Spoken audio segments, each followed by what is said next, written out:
Hi everyone, and welcome to today's General Hospital recap. As always, don't forget to subscribe so you don't miss any of our videos or recaps. We just hit 600 subscribers. OMG, that's amazing. And I came up with a really good idea, and I want to tell it to you right here. So for any of our viewers that might be hard of hearing or deaf, I always want to do captions with this, but as you know, like captions, it can take a really long time. So from now on, in the description, right under all our information, if you scroll down, I'm going to be putting the notes that I take during the episode in the description, so anyone who is hard of hearing or deaf, you can, or you just want to look at the notes, you can kind of read along with the video. It's not verbatim what I'm saying, but it's the track I'm on, so I thought that'd be a nice idea, and let me know what you think. But now, let's get to today's General Hospital recap. At the jail, Julian visits Ava, and Diane is going to represent Ava, so how do you think Sonny's gonna feel about that? Oh, so Julian tells Ava Sonny's getting married today. Ava tells Julian about her and Sonny's conversation, so she already knows about all that. And, Carly's gonna take over being Avery's mom. Isn't that so great? Not really? And Ava, oh, it's all my fault. It was died.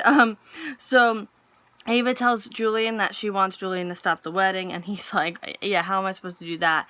So Julian kind of makes a roundabout way of saying that maybe Sonny and Carly won't get married today. You never know. She makes a comment to him about how he doesn't know what it's like to lose a child, and he points out that at least Avery's alive, and that's more than he has. So she apologizes that she's been so wrapped up in what's going on with her, and then he tells her that his name was Leo, and Olivia came over and apologized, and he said whenever he sees Olivia, something always seems off. And I'm like, you think? Ava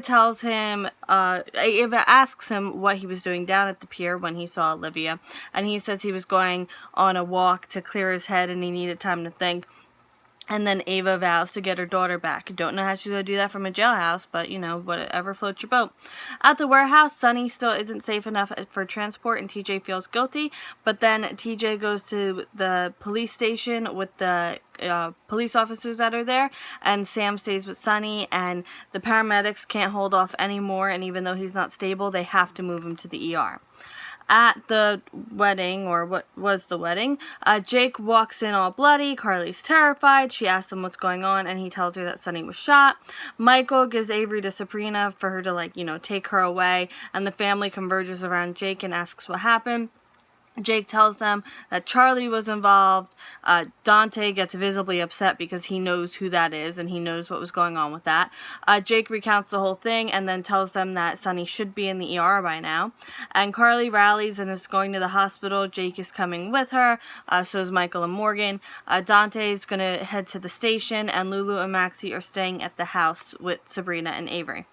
Maxie pours her and Lulu drinks. Maxie's kind of, not like breaking down, but like she's kind of like, she wonders if all this power and money is worth losing his life, because she was working with an unlimited budget for the wedding, and she kind of ties all that in together.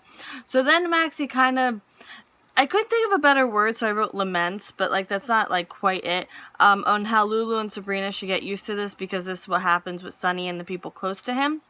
And then Sabrina wonders if Michael made the right decision giving Avery back, because on days like this, it kind of shows why Michael had taken her in the first place. I mean, besides, out of spite.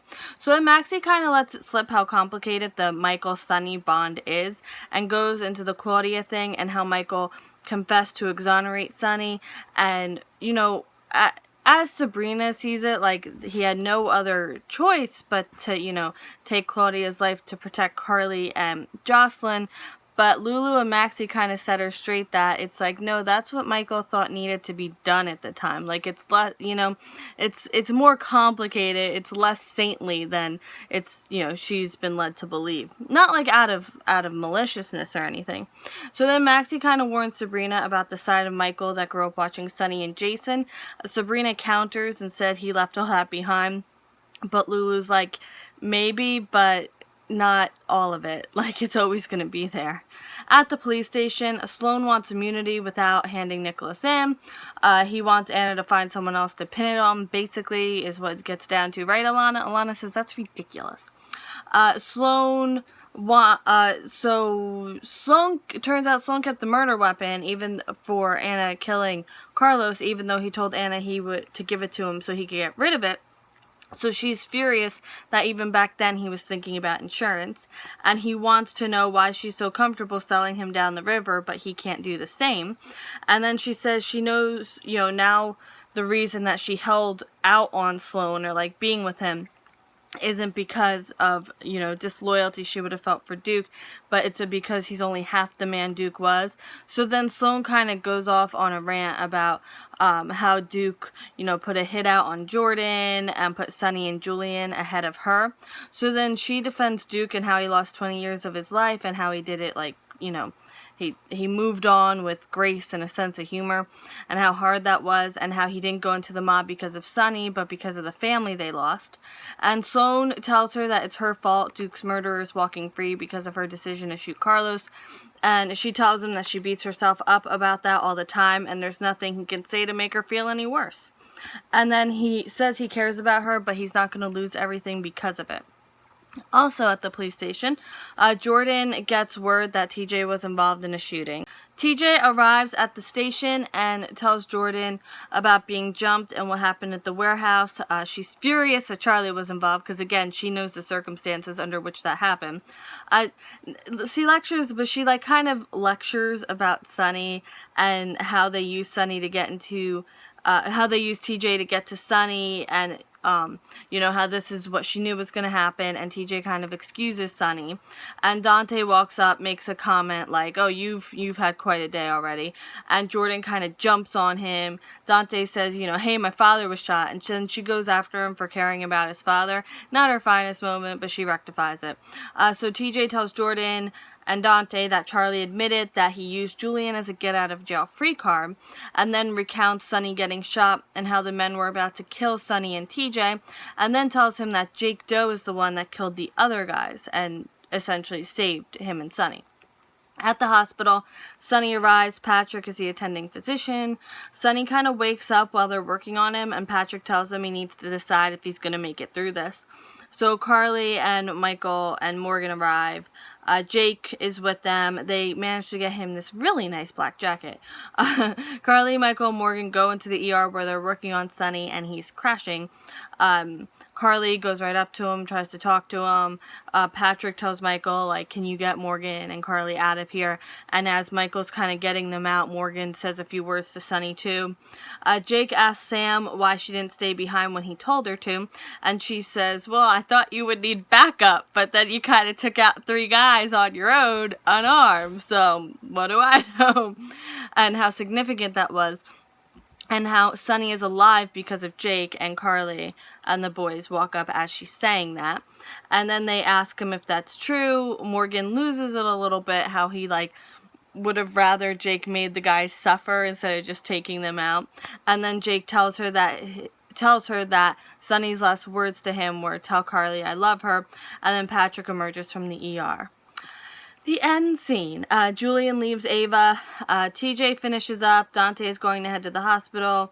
TJ tells Dante Sonny was a hero and saved him. Jordan apologizes to Dante for jumping down his throat before. Dante and Julian kind of run into each other at the police station. Awkward. And Sabrina sings to Avery. And, of course, it kind of montages a little. It cuts to Ava sitting in her cell.